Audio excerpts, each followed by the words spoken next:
pessoal, tudo bem? Estamos aqui hoje neste papo nada furado desta semana com um assunto bem interessante: educação na era digital. Vamos abordar um tema de extrema importância para a sociedade com ilustres presenças do meu amigo, irmão aí, Felipe Prata Mendes, professor, agora até doutor da área de Direito, coordenador e de cursos universitários de Direito também e professor Laércio, Arthur Laércio Gomes. Obrigado, bem-vindo, obrigado pela presença. E da professora Ana Amélia Arias. Arias, né? Isso. Arias. Bom dia. A gente fica até muito em dúvida, né? obrigada. Porque nome? é espanhol. É espanhol. Isso, mas muito obrigada, porque é uma grata surpresa estar com vocês hoje. E, assim, aproveitando esse primeiro momento aqui, tenho certeza que é algo que vocês três podem me auxiliar na medida do possível e me responder. É uma dúvida não só minha, como de todos esses estudantes que hoje estão ingressando nas escolas, nas universidades, nos cursos de pós-graduação, nos mestrados, doutorados, seja em que âmbito for, não só da área de atuação, como especificamente do que ele está se propondo a fazer neste momento. É que na era digital, ela exige muito empenho de nós entendermos como hoje nos portar nas nossas profissões. E isso, sem dúvida alguma, é um desafio para o âmbito da formação desses estudantes. E aí eu deixo aberto para quem quiser começar nesse bate-papo nada furado desta semana, que é um podcast que não é perda de tempo. Com certeza. É um podcast que enriquece o conhecimento e que, por sinal, peço a você que se inscreva no YouTube, ative o sininho, esteja presente, curta, comente, porque a sua opinião é muito importante para nós. Bom, professores e amigos, estamos sabendo tirar proveito dessas tecnologias. Como hoje nós, nessa era digital, qual é o maior desafio da educação nessa era digital? Para a gente começar esse bate-papo aí, informal e de uma maneira assim, da opinião de vocês enquanto educadores. Bem, As mulheres. As mulheres, né? As mulheres começam. Minha professora Foi professora de todos nós aqui. Mas não quer dizer que eu seja tão velha assim. Não. Bem, é bem interessante, porque eu sou professora, né, de todos os níveis, né? Desde anos finais, ensino médio e nível superior. Então, principalmente você ter observado, tudo se reduz assim à pandemia, quando iniciou. Só que várias faculdades, né, principalmente, já estavam trabalhando com essa nova formatação que com certeza viria, onde eram trabalhadas na Europa, Estados Unidos, e que com certeza chegariam, né, até o Brasil. E o que acontece? Num primeiro momento foi extremamente complicado para que esses instrumentos pudessem chegar até, principalmente, primeiro ao professor, né, o corpo docente e técnico, porque eles teriam que ser, primeiramente, trabalhados. E é uma tecnologia até então bem limitada também. Justamente, né? Não atinge a grande massa da população. Né? Ainda existe uma limitação. E como a gente consegue trabalhar esses entraves que possam existir? Pois é, a resistência é muito grande, né? Vocês devem... Porque ao mesmo tempo que ela necessita ser trabalhada, ela também não chega a todos, como deveria chegar. Isso. Então, há essa dificuldade. A acessibilidade é um dos maiores problemas que nós temos, exatamente, né? Por exemplo, se nós formos trabalhar nível Pará, que nós já estamos num conjunto imenso, temos problemas enormes na capital, imaginem nos interiores, né? E é algo que precisa ser, com certeza, trabalhado para que atinja um nível, né, pelo menos de excelência, para que chegue essa acessibilidade a todos. Os meus colegas aqui com certeza vão falar, vou dar agora a palavra para eles, porque assim nós vamos trabalhar e observarmos qual é a perspectiva deles. Até né, porque nível... eles, no meio universitário, Isso, é bem podem diferente. perceber que, por exemplo, na minha época de universidade, de ensino superior, foi totalmente diferente do que hoje provavelmente seria exigido. Sim. E há essa grande resistência de como hoje essas universidades estão conseguindo se portar perante a isso. Porque é advogado gravando podcast, são médicos, engenheiros. Né? Não só podcast, mas assim, conteúdos digitais. Isso. Tentando mostrar um pouco do seu trabalho, estando presente na vida das pessoas. Então, assim, não basta hoje ser só médico, só ser advogado. Eu preciso desenvolver outras plataformas, outras ferramentas que possam ajudar a divulgar aquilo que eu desempenho e tirar as dúvidas dos meus pacientes ou dos meus clientes, dos meus internautas, sejam ele qual for o seu público, o seu nicho-alvo, de como desenvolver esse trabalho, que eu sempre esteja presente ali na vida deles de alguma forma, contribuindo com uma melhor percepção de mundo. Perfeito. Rômulo, Ana, Arthur, eu queria nessa primeira intervenção agradecer enormemente pelo convite. Estou muito feliz, estou com 2 professores aqui. Eu não vou colocar ex-professores, são professores meus, sim. Sempre serão. Ana, Arthur sempre serão. Né? O Arthur foi uma das pessoas que me inspirou a entrar no ensino superior. Copiava até modelo de prova, a formatação dele. Não as questões, porque as áreas são diferentes, né? Mas a forma de organizar, o Arthur sempre muito didático. O Arthur foi então professor do Felipe. Foi. Que o Felipe foi professor... Também foi professor de outros colegas nossos. Agora, chamando a atenção que todos vocês... Não é para falar que todos vocês excelentes alunos. Obrigado, professor. Obrigado. Então, nós estamos em ótimas mãos aqui nesse papo. Nada furado. Nada furado. E uma coisa que eu vejo que é muito emblemática em relação à questão do uso das tecnologias é o fato de que a gente viveu um boom na pandemia, né, de até uma necessidade de entrada, né, mais efetiva no digital. Mas eu, muito em cima do que a Ana falou, de entender quais são as peculiaridades, as limitações, né, a depender de questões espaciais, a depender de perfil de estudante, eu vejo que quando a gente fala em transformação digital, acima de tudo a gente precisa pensar numa transformação humana. É uma questão que está aqui na mentalidade. Né? Então, a mentalidade dentro das instituições, eu falo do ensino superior por conta de uma proximidade em relação ao cotidiano, ela precisa ser uma mentalidade focada na aprendizagem. Né? Esse é um grande desafio. Né? A gente viveu, o Rômulo, meu contemporâneo, a gente passou junto por escola, por faculdade, a gente tinha uma preocupação muito grande com a parte de conteúdo, né? O conteúdo programático, né, que não estou colocando que não é mais importante, só que a gente tem muitas outras coisas a serem colocadas na mesa, porque esse aluno, cada vez mais, ele é munido de muita informação, né, ele tem todas as ferramentas, inclusive dentro da sala de aula. Então, o papel do professor ele acaba modificando também de uma forma muito emblemática. O professor ele não é mais aquele banco de informações que é o sabe-tudo, o detentor daquela informação, e o aluno vai lá para beber da fonte. Isso mudou, gente. O professor ele precisa ser alguém que promova em sala de aula um ambiente de aprendizagem. Isso é o mais importante. Só que tem algumas coisas que não mudam mesmo com o tempo passando. O que eu acredito em termos de educação, Rômulo?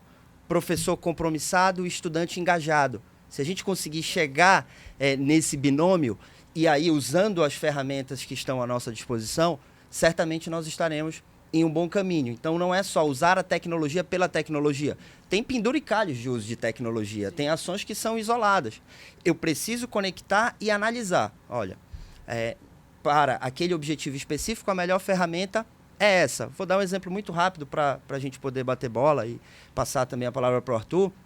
A gente teve um projeto dentro da instituição, um hackathon jurídico. A gente chamou de Desafio Cesupa Law, em que os estudantes de todos os semestres foram envolvidos em imersões com os escritórios de advocacia. Os escritórios apresentavam os casos, vários escritórios da cidade em várias áreas apresentavam os alunos com tempo para resolver em grupo e precisavam ali apresentar os resultados para representantes da OAB, da própria instituição de ensino, a representantes dos escritórios, falar para o mercado, né? E mostrar como resolver o problema. Uma experiência que foi premiada nacionalmente num prêmio de inovação. E vejam, a gente não usou tecnologia nessa iniciativa. Inovação, ela não está necessariamente ligada à tecnologia.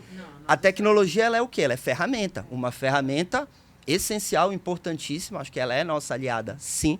Mas a gente precisa ter sempre essa visão conectada e tendo como pano de fundo a aprendizagem, a experiência do aluno para que ele tenha uma formação não só para o mercado, que é importante, mas uma formação humana, né? Vocês aqui no podcast têm trabalhado com temas sociais, políticos, econômicos. O nosso aluno precisa sair com essa capacidade de debater, não é só a formação para o mercado. Como coordenador, né, universitário do curso de Direito, e complementando o que o Felipe acabou de nos dar uma aula aqui. Assim, Arthur, como tu vês nessa relação, é uma complementação do que ele disse. Como tu vês essa relação em sala de aula como coordenador de curso? Porque coordenador de curso não é só uma única sala, você acaba pegando todo aquele são várias, né? Então, assim, são várias salas de aula. Enquanto coordenador, como administrar isso em sala de aula? Porque a todo tempo você está conectado a diversas informações. Infelizmente, nem sempre verdadeiras, porque hoje a gente tem que ter muito cuidado em quem a gente confia enquanto veículo de comunicação, enquanto formação, devido à credibilidade. Porque o que mais tem por aí é fake news. Então, assim, em tempos de fake news, em tempos de que se misturam com essas tecnologias, com o aperfeiçoamento que o próprio aluno precisa ter, como tu consegues ver isso em sala de aula? Dá para levar numa boa? Os alunos têm se adaptado? A própria instituição também consegue? Perfeito, Rômulo. Primeiramente, quero agradecer ao convite, saudar o público que nos acompanha. Acho que o primeiro ponto importante de se destacar é a necessidade de nós compreendermos que resistir à evolução tecnológica é algo impossível hoje. Né? Eu acho que nós já passamos por uma virada tecnológica dessa revolução digital e que qualquer ato de resistência a esse avanço me parece um ato que não vai gerar qualquer resultado. Daí porque é a necessidade de nós construirmos efetivamente ações, estratégias através das quais nós possamos utilizar todos os benefícios que essa revolução tecnológica nos traz em favor da educação. Né? E, sem dúvida, o principal desafio que nós temos nesse cenário, que sempre foi o desafio da educação, mas agora se torna um desafio ainda mais complexo, é significar a experiência educacional.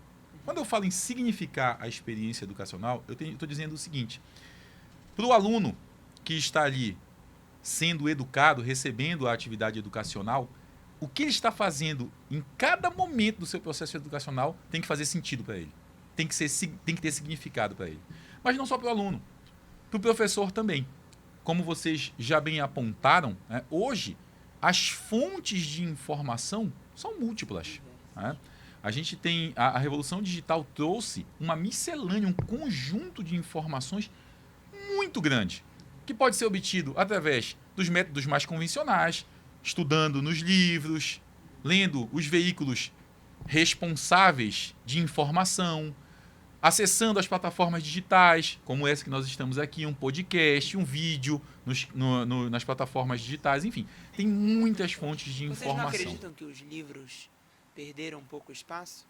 Posso falar disso daqui a um pouquinho. Posso falar disso daqui a um pouquinho. Me despertou A gente vai falar disso já, que tem um ponto importante. Então, o professor também tem que ter consciência de que a atividade que ele desenvolve tem que ter significado para ele.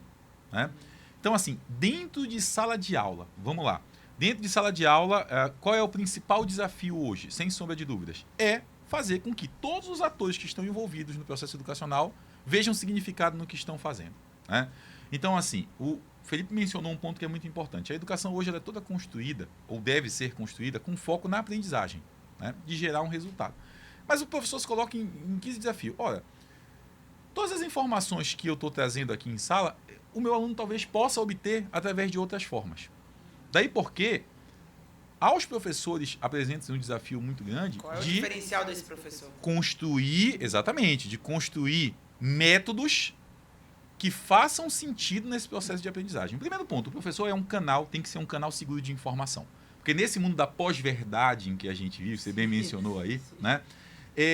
Já não se discute muito mais se há ou não informação. A informação existe. Mas qual a credibilidade daquela informação? Primeiro ponto, um pressuposto Tem que ter bastante filtro.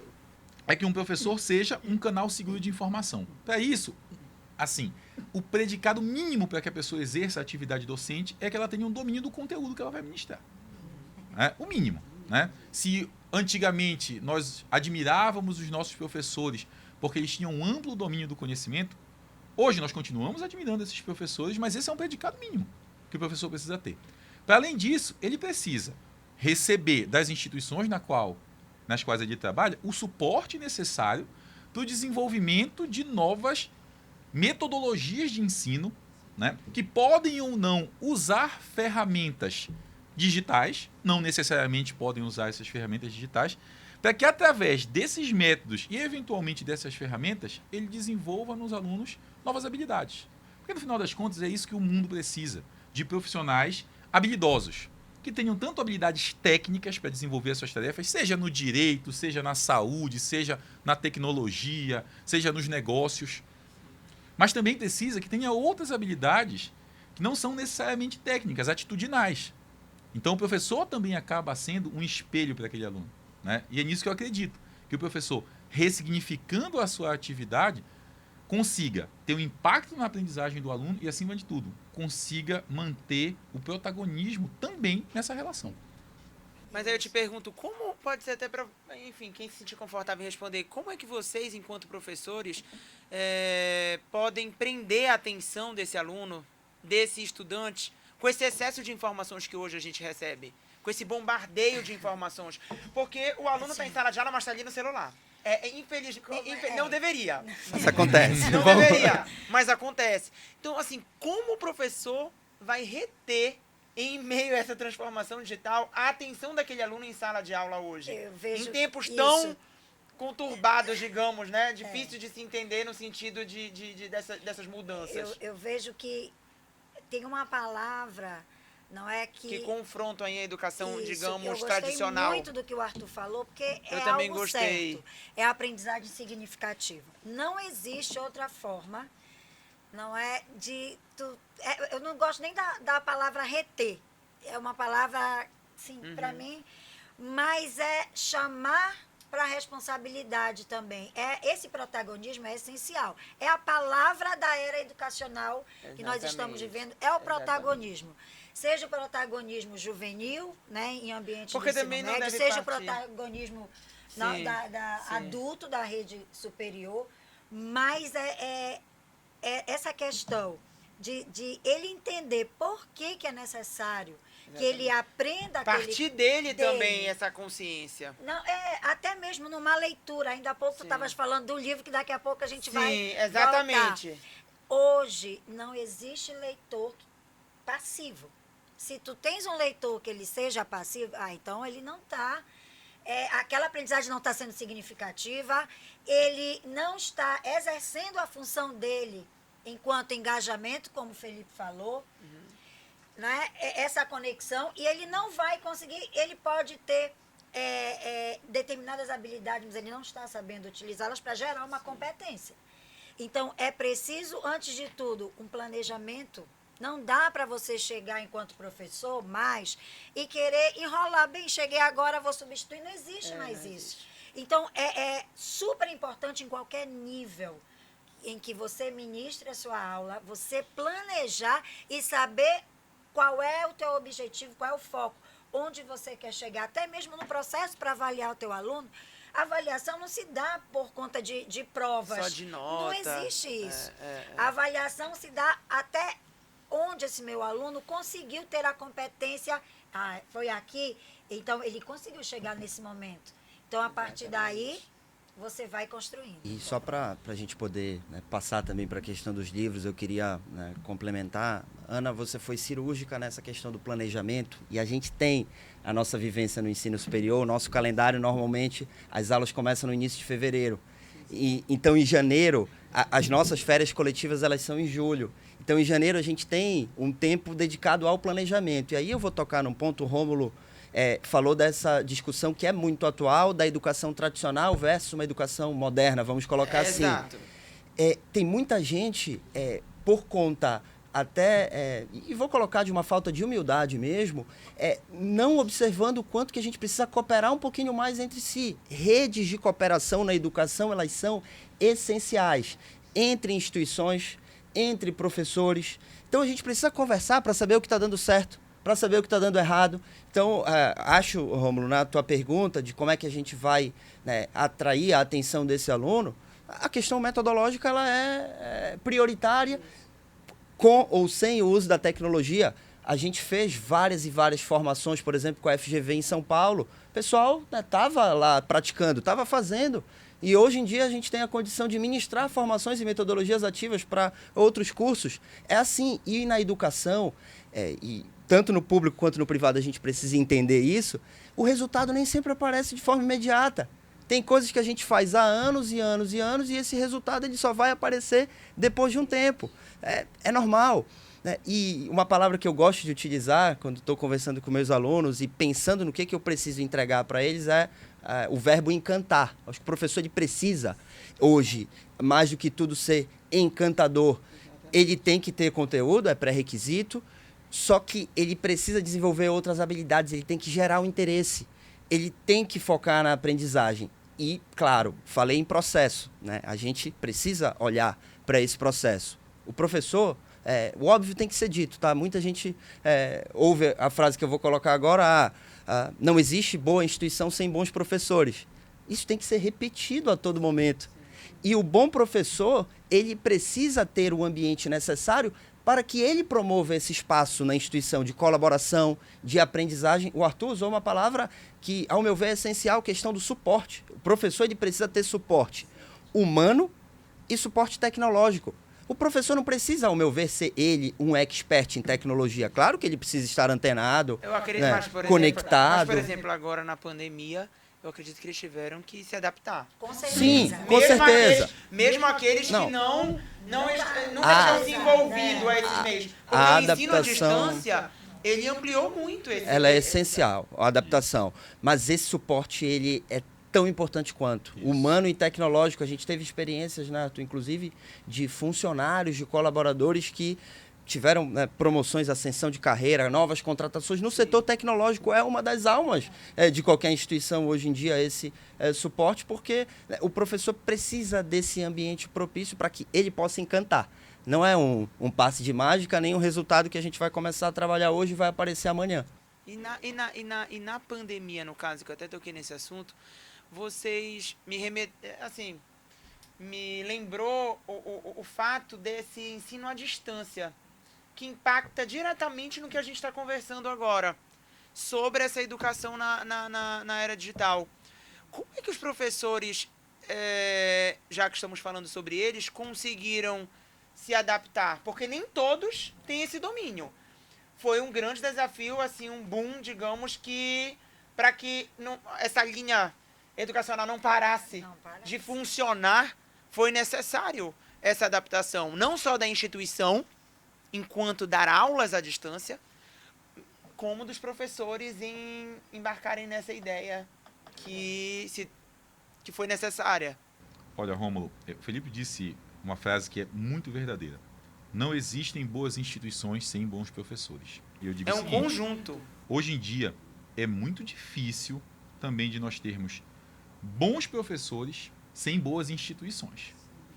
Claro que existe essa Claro, possibilidade. existem suas exceções. Mas o que eu quero dizer é o seguinte, se antigamente nós enxergávamos a tarefa do professor como uma tarefa individual, era o professor que tinha a gestão da turma, era o professor que montava o seu projeto para aquela disciplina, para aquela atividade, era o professor que conduzia, era o professor que corrigia. Hoje me parece que a atividade docente, ela necessariamente precisa estar vinculada a um projeto educacional. E esse projeto educacional, ele é coordenado e organizado e gerenciado pelas instituições. Eu estou falando isso para puxar o gancho da conversa sobre a pandemia, porque, claro, que o período de pandemia foi trágico para o mundo inteiro. E necessariamente ele teve impacto na atividade educacional. Muito grande, em maior ou menor grau, né? Os professores, claro, tinham níveis diferentes de domínio tecnológico, né, que geraram resultados diferentes no processo educacional, né? Então, eu acho que a primeira coisa para se falar sobre pandemia, da perspectiva dos professores, é de que a responsabilidade pela condução desse processo é das instituições e os professores são atores nesse processo, né? Então, compete às instituições dar o suporte aos professores para que eles, aqueles que tinham pouquíssimo domínio tecnológico desenvolvessem esse domínio e aqueles que já tinham um domínio aprimorassem as suas práticas, né? Em tempo recorde, né? E encontrar, primeiro, um nivelamento mínimo. E eu estou falando aqui não só, Rômulo, do investimento em tecnologia em si, em adquirir as plataformas, em orientar os alunos nessa perspectiva. Eu estou falando, acima de tudo, no investimento na capacitação dos professores. Porque vocês, não sei se vocês recordam, mas ali pelo dia 16 de março de 2020, foi quando nós começamos o processo de identificação de que a pandemia já estava circulando, de que a Covid estava circulando. Exatamente. Foi. E, assim, pelo nosso contexto, eu falo para o Cesu, porque já estava nesse desafio de ser o gestor do curso de Direito, nós suspendemos as atividades ali pelo dia 16 e 17 de março de 2020 e retornamos dia 1º de abril. Tá? E nós já vínhamos nos preparando para essa revolução tecnológica. Ninguém se preparou para a pandemia, evidentemente. A gente não tinha nem ideia de que a pandemia viria. Isso começou a conversar no final de 2019, lá na China. E a gente nem imaginava que isso fosse chegar no mundo inteiro, como infelizmente chegou. Mas nós já tínhamos uma preparação prévia que já colocou um grupo nosso grande de professores numa condição de melhor domínio dessa tecnologia. Redes de cooperação, Redes né, de cooperação. mais uma vez. Redes de cooperação, mais uma vez. Nacionais e internacionais. E quando nós fomos desafiados por esse contexto da pandemia, né, o nosso trabalho foi intenso, pensando na perspectiva de significar a aprendizagem para o aluno. Uma coisa que tem que ser dita que é importante. Vê, a gente pode dizer assim, nós migramos para o EAD durante a pandemia. Não é bem isso, na verdade, né? O que nós tivemos foi um ensino remoto de caráter emergencial, por assim dizer, né? Porque o que nós classicamente chamamos de EAD até hoje, já existia antes. Sim, né? já existia, já mas era uma bem realidade. Limitado. Isso. O que na verdade nós começamos a enxergar... Isso, né? Seja o EAD, seja o ensino nunca foi híbrido. visto também muito assim como prioridade, digamos. Isso. Não. Posso estar errado, mas eu acredito que não, né? Assim, eu costumo dizer o seguinte, né? Nós não tiramos vantagem alguma dessa Sempre pandemia. o presente. Foi algo trágico para o mundo inteiro, tá? Mas nós tiramos algumas experiências dela. E uma das experiências que nós tiramos é que o ensino presencial, ele pode ser muito bem conjugado com outras estratégias de ensino, por EAD, remoto, híbrido, síncrono, assíncrono, que podem complementar a formação.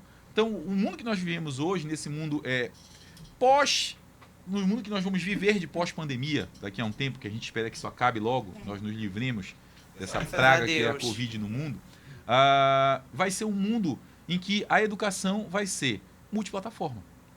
A gente vai ter não só a experiência de estudar por várias plataformas, mas de estudar em várias instituições ao mesmo tempo, através de redes de cooperação, por exemplo. De absorver conhecimentos do mundo inteiro. Como o trabalho home office também, né? E assim, para as instituições de ensino superior, esse vai ser um desafio grande, a gente precisa reconhecer. Tem algumas pesquisas nos Estados Unidos já desenvolvidas de o quanto que aumentou a dúvida dos alunos sobre fazer ou não um curso superior. Exato. Isso tem que ser discutido, Rômulo, Ana, Arthur. Significado. Alguns fatores aqui rápidos. Flexibilidade de horários, que no curso com uma grade não existe, né? Num curso tradicional. São cursos superiores em São Paulo que tem a madrugada, que Sim. já havia. Aí tem questões, né? Claro, que tem que ser colocadas na mesa, de custos, de outras possibilidades de formação. Então, esse desafio vai nos colocar numa condição de dizer, inclusive um outro óbvio, eu falei do óbvio do professor que precisa ser dito, tem o óbvio do estudante também. O estudante precisa ser ouvido. Claro. Tem que haver diálogo, tem que haver escuta. A informação a toda hora está mudando. Ele tem que ser, a gente tem que cuidar do estudante, é nosso papel também. Não vou falar com o estudante, tem que falar. Não é só do ponto de vista da oferta, qual é a minha potencialidade enquanto instituição. Eu tenho que olhar também para o estudante. Claro, Felipe, está dizendo que a gente vai fazer tudo o que o estudante quer. Não, é uma questão de conexão entre uma pessoa que tem propósitos, tem objetivos, tem dores, e do outro lado, né, uma instituição que tem também a sua identidade. Não tem problema a gente atualizar e manter a identidade.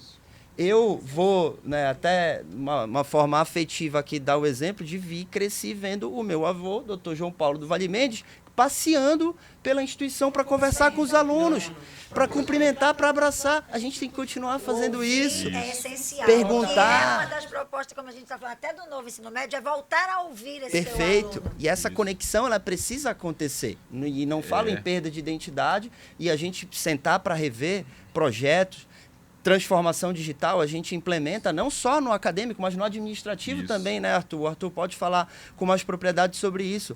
Tecnologias, substituição de outras práticas, isso tudo é muito válido. Só que, como eu falei no início, todo mundo acabou usando com a pandemia, em maior ou menor medida, a tecnologia. Então, isso não significa transformação digital. A tecnologia, repito, ela é um alicerce, ela é ferramenta. Nós tivemos que usar, não havia outra opção. Não tinha outra opção. Por exemplo, tu trabalhavas em época da pandemia com turmas, às vezes, com 200 alunos ao mesmo tempo, com determinadas... O nível dessa aprendizagem com certeza é impactada. Isso. Agora tem algumas coisas que são importantes de se dizer, né? A gente também tem que contextualizar as falas para o nosso contexto profissional, né? Nós estamos falando aqui de profissionais, a professora Ana também, da educação superior. Na educação escolar, talvez os desafios sejam diferentes. Né? São diferentes. E aí, se a educação escolar é de um grande centro ou é de um centro mais afastado, são coisas muito diferentes. A professora Ana tem vasta experiência nessa área de educação fundamental, enfim. São outros desafios. Eu acho que a customização da atividade é importante. Você entender quais são os impactos dessa revolução na sua área de formação educacional e buscar as melhores estratégias a partir disso. Isso é muito importante. Vocês lembram? Nas crianças. Isso, nas crianças. Os estudantes de instituições públicas talvez tenham desafios diferentes dos estudantes de instituições privadas. Isso pelos acessos. Pelo acesso. Pela acessibilidade, por essa não ser tão acessível como deveria ser. A gente fala de um contexto. Isso é importante se entender também. E é interessante quando se fala em EAD, quando tu estavas falando, naquela época, porque nós tínhamos, né, cursos de EAD, e o que acontecia?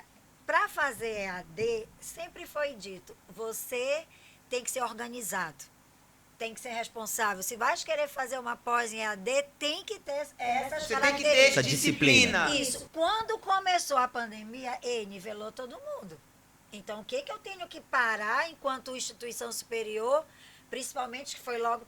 Para eu conseguir manter meu aluno, ele não abandonar o curso, né? Tem isso. Infelizmente, prejuízos devem ter tido. Com certeza, muito. Infelizmente. Digamos que o mundo, em geral, não estava preparado. Não, nada. E países que existem mais desenvolvimento, outros não.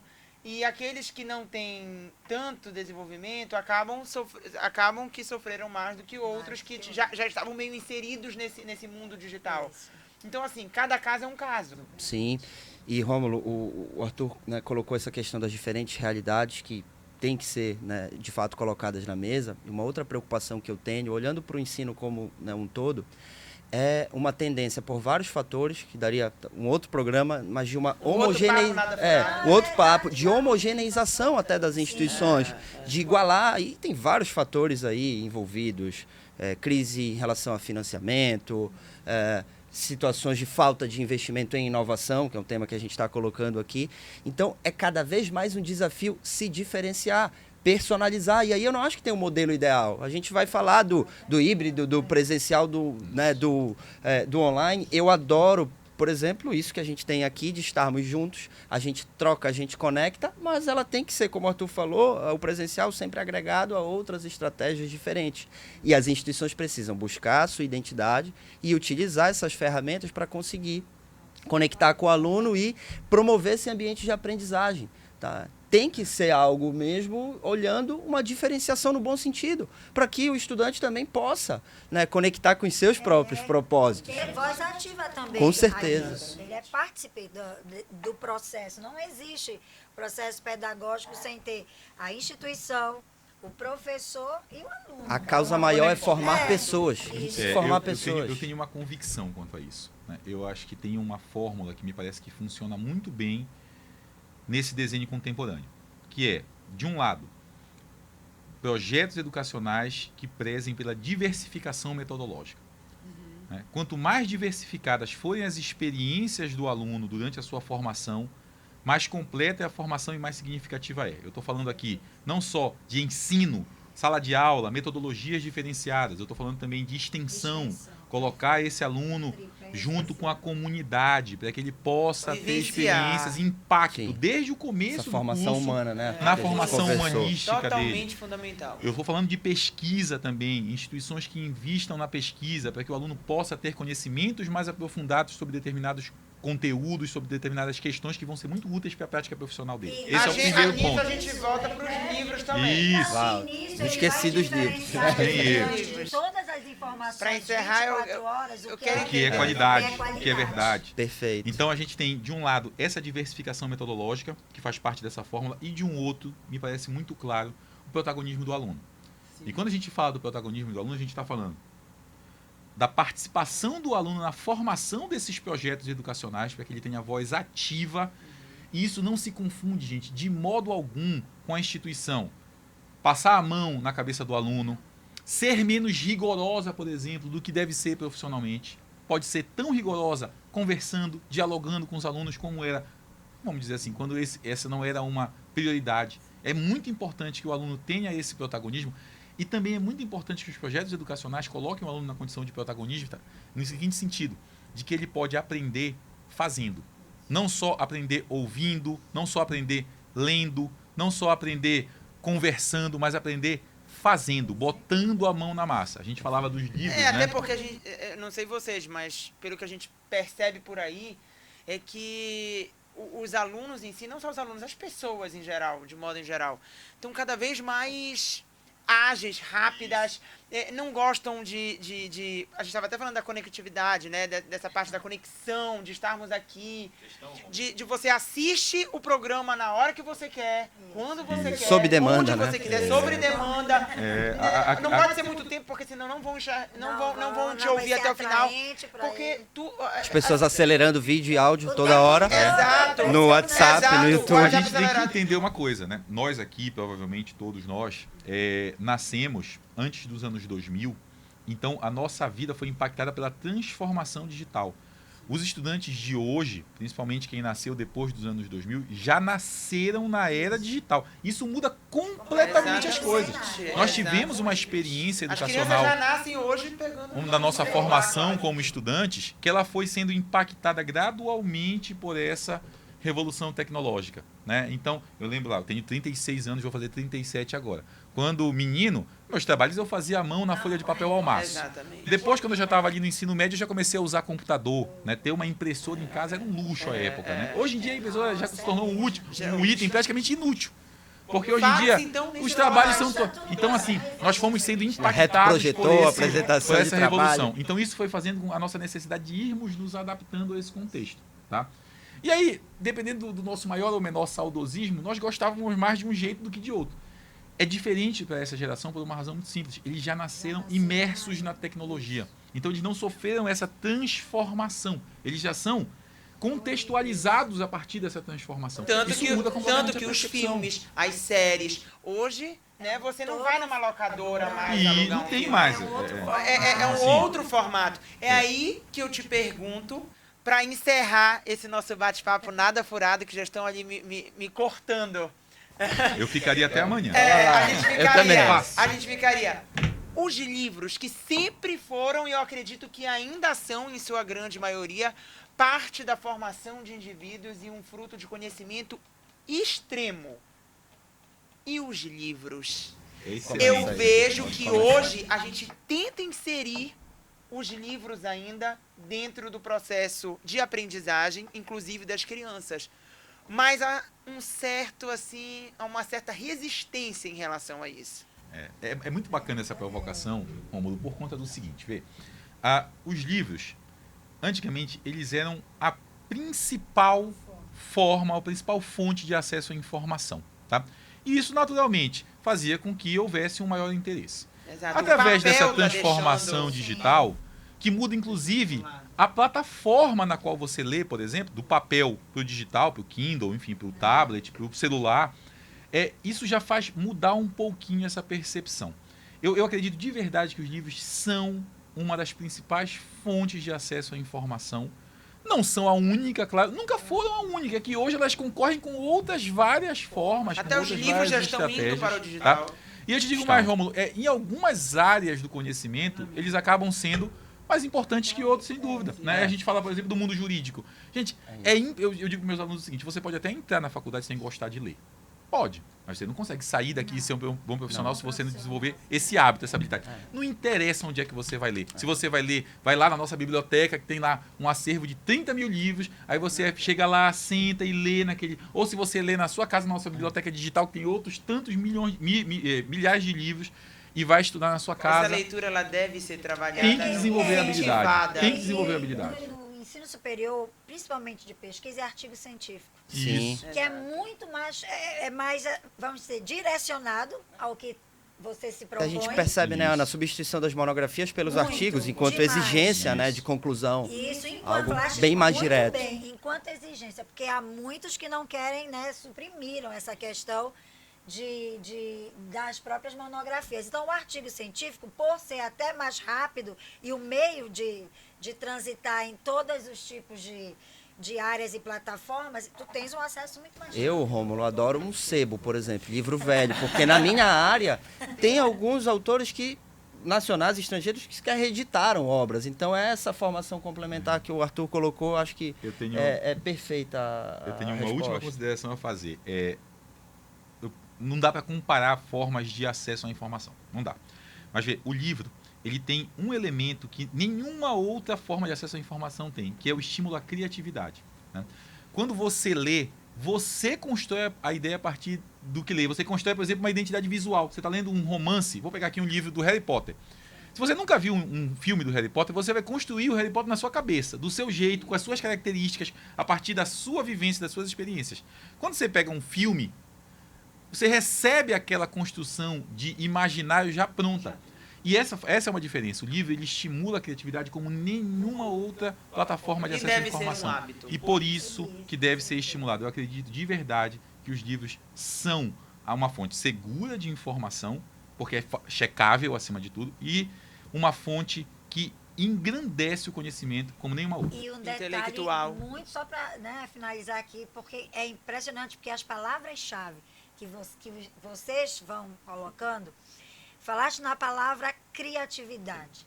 A criatividade dentro do nosso meio, né, de trabalho, mudou-se a taxonomia de Bloom e a última é a criatividade. É aí que você vê o profissional que tu estás lançando no mercado. É sair da última, que era análise, e chegar à criatividade. E isso é o diferencial de qualquer instituição e de qualquer docente. Sem dúvida. E com essa grande professora Excelente. ilustre, Nossa, professora. né? Tiraram até minhas palavras Nossa. agora para finalizar o programa. Não Muito foi obrigado. furado esse papo, não. Longe Nada foi. furado. Nada furado, super sério, um papo descontraído, mas ao mesmo tempo que enriqueceu o nosso conhecimento. Espero que tenha ajudado a você também a entender um pouco desse meio da educação na era digital, como se portar e tirar proveito dessa grande área que desenvolve profissionais aí todos os dias, com a presença de ilustres professores aqui, Felipe, do Arthur, da Ana Amélia, que debatendo comigo puderam um pouco discutir desse assunto primordial na vida de qualquer um. Eu fico por aqui, neste bate-papo nada furado, um podcast que não é perda de tempo. E até a próxima, mas não esqueça, entre no YouTube, onde você estiver nos assistindo, em qualquer que seja o meio, ou no Spotify, se inscreva, curta, comente, a sua opinião é sempre bem-vinda. Obrigado, até a próxima.